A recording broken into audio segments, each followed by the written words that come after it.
संतान हूँ, मैं उस विश्व रचिता की संतान हूँ जिस रचिता ने पूरे ब्रह्मांड की रचना की।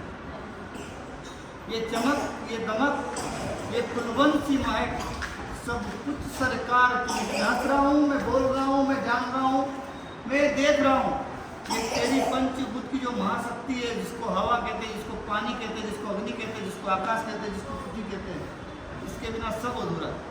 जिस दिन आपने अपनी शक्ति से इसको हिलाया, जब भूकंप आता तो क्या होगा? अच्छे अच्छों का दिमाग काम करना बंद कर देता है। उस समय तेरा मेरी सब हट जाती, सब कहते हैं कि चलो आओ जमीन पे आओ। जिसका बड़े से बड़ा महल है वो भी कहाँ आ जाता है?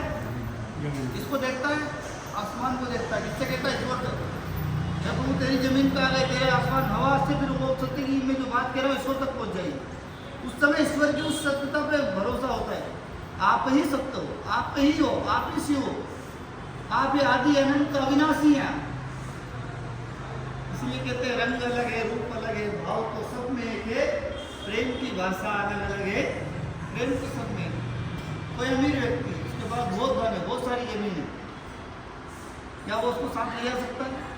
अगर आपका समय रहते, आपकी उम्र का अगर आपको पता है कि कभी भी परमात्मा अपना स्विच दबा सकता है, तो ना आपको जमीन से मोह आएगा, ना किसी से मोह आएगा, सिर्फ अपने आप से मोह जाएगा कि मैं कितना अच्छा कर सकता हूँ, मैं कितना प्यार कर सकता हूँ, इस सृष्टि से प्यार कर सकता हूँ। और जिसने सृष्टि से प्यार करना सीख लिया, जिसने हवा से प्यार करना सीख लिया, जिसने जल से प्यार करना सीख लिया, जिसने वायु से प्यार करना सीख लिया, जिसने आकाश से प्यार करना सीख लिया, जिसने अग्नि से, फिर उससे शिव अलग हो सकता है? फिर उसी के अंदर शिव वाली चेतना जब आती है तो परमात्मा कहते हैं यह देह नाशवान है, किसी ना किसी दिन इसका अंत निश्चित है, इसलिए भक्तों को इसके लिए दुखी ना होकर आदि अनंत यानी ईश्वर का ध्यान करना चाहिए। बोलो साईनाथ महाराज की जय, बोलो राधे कृष्ण भगवान की जय जय। यह सृष्टि जो हमारे समक्ष भरपूर भव्य विविधता से भरी है, इधर पेड़ है, उधर पौधे, इधर बिल्डिंग है, इधर ये, इधर जल है, इधर ये वो सब भरी है, लेकिन उसके बाद भी वह सभी निर्गुण व मिथ्या आवाज देने वाला सगुण रूप है। वो कहती है सब नकार है, मेरा सगुण रूप जो है वो तुम्हारे अंदर विराजित है, उसने यह आकार निर्गुण से ही लिया है।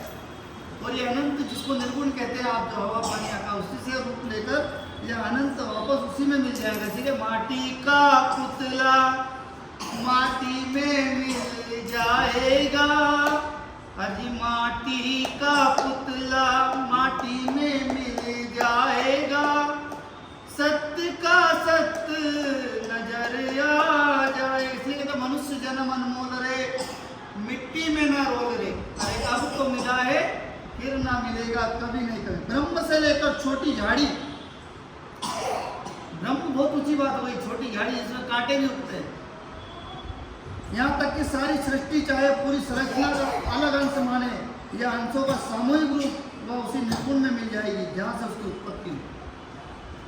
जहाँ से हम आए वहीं हमको जाना है, लेकिन इस बीच की तैयारी, जैसे हम पढ़ाई के लिए बहुत तैयारी करते हैं, हमको IIT करना है, किसी को इंजीनियरिंग करना है, किसी को कॉमर्स, किसी को आर्ट लेके, किसी को टीचर बनना, किसी को डॉक्टर, किसी को कलेक्टर, किसी को इंजीनियर बनना।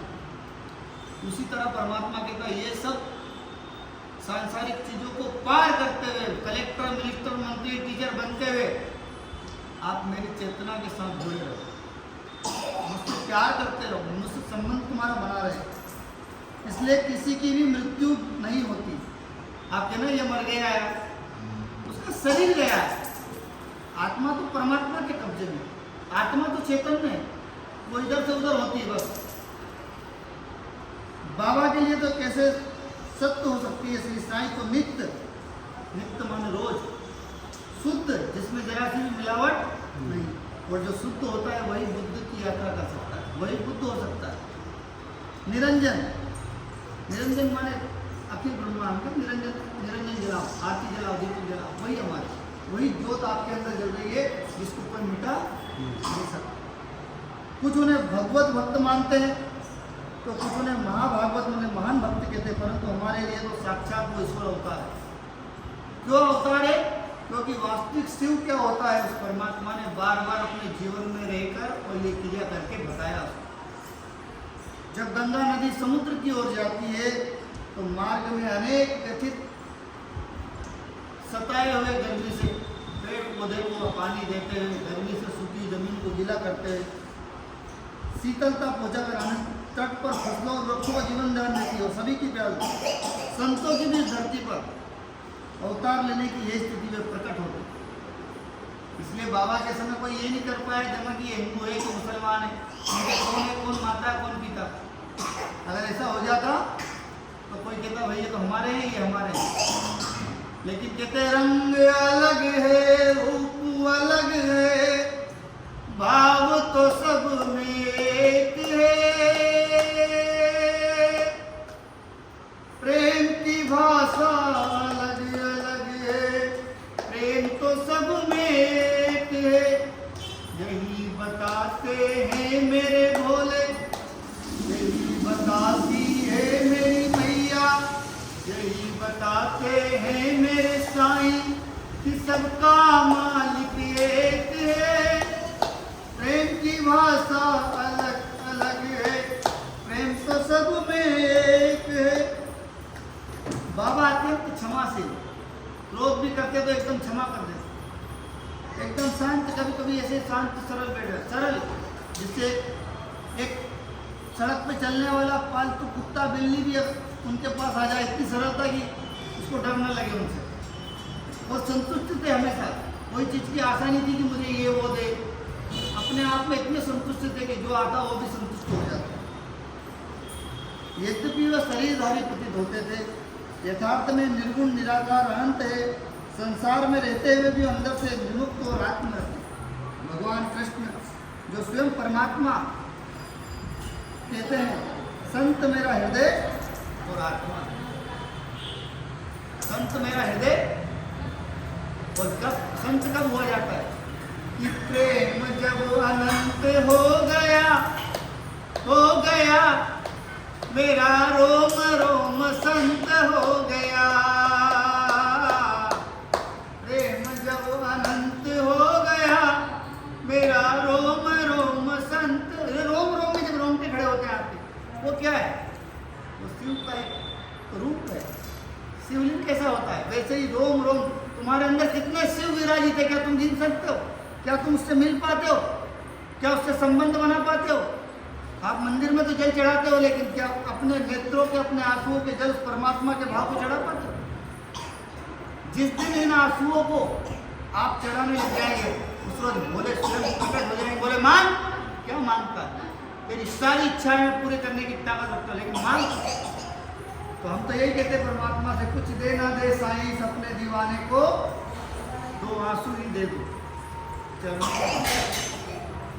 ये आंसू वो खजाना है, बड़ी मुश्किल से मिलता है, और आंसू के बह जाने से ये जितनी भी मूर्ति देख रहे, राम की देख रहे, कृष्ण की देख रहे, नौ दुर्गा की देख रहे, राधा कृष्ण हनुमान जी की देख रहे, ये प्रकट होकर जो बोलेंगे, बोल कौन सा रूप चाहिए, क्या चाहिए, सब देता हूँ, क्योंकि सारी मांग खत्म हो जाती है उस समय। अब प्रेम जब अनंत हो गया मेरा रोम रोम रोम रोम संत हो गया। बोलो साईनाथ महाराज की जय। बोलो अनंत कोटि ब्रह्मांड नायक राजाधिराज योगीराज परब्रह्म श्री सच्चिदानंद सद्गुरु साईनाथ महाराज। इसी जगह याद तो भूल गया, मुकेश जी बोल रहे इसी जगह यहाँ पर पूजा हुआ, आरती हुआ, और आज ये माँ का दरबार लगा हुआ है। तो मेरे लिए तो वो माँ भी साईं है, मेरे लिए तो राधा कृष्ण जी भी साईं है, मेरे लिए हनुमान जी भी साईं है, मेरे लिए माँ के नौ रूप, मेरे लिए राम भी साईं है, मेरे लिए कृष्ण भी साईं है, मेरे लिए लक्ष्मण भी साईं है, मेरे लिए सीता भी साईं है। साईं का मतलब स्त्री ना पुरुष, वो चेतना, वो परम चेतना, वो परम सत्य, जिसे शिव कहते हैं। ओम नमः शिवाय, हरि ओम नमः शिवाय, श्री शिवाय नमस्तुभ्यम। अरे हम कहते हैं तो इतना उसके ऊपर विश्वास करते हैं। आपका विश्वास अगर नहीं, और आप चाहे कितने ही लोटे जल चढ़ाते रहो, कितनी भक्ति करते रहो, पहले तो आपके विश्वास में तरक्की होना चाहिए, आपके विश्वास में दृढ़ शक्ति होना चाहिए, तत्व होना चाहिए, तत्व प्रेम, उसे शिव कहते हैं, उसे ईसाई कहते हैं, और उसे पर ब्रह्म कहते हैं, उसे मनुष्य कहते हैं, और उसे संत कहते हैं, और उसे इन शक्तियों का सार कहते हैं, जो स्वयं प्रकट हो जाए, स्वयं में स्वयं प्रकट हो जाए, उसे ईसाई कहते हैं। बोलो साईनाथ महाराज।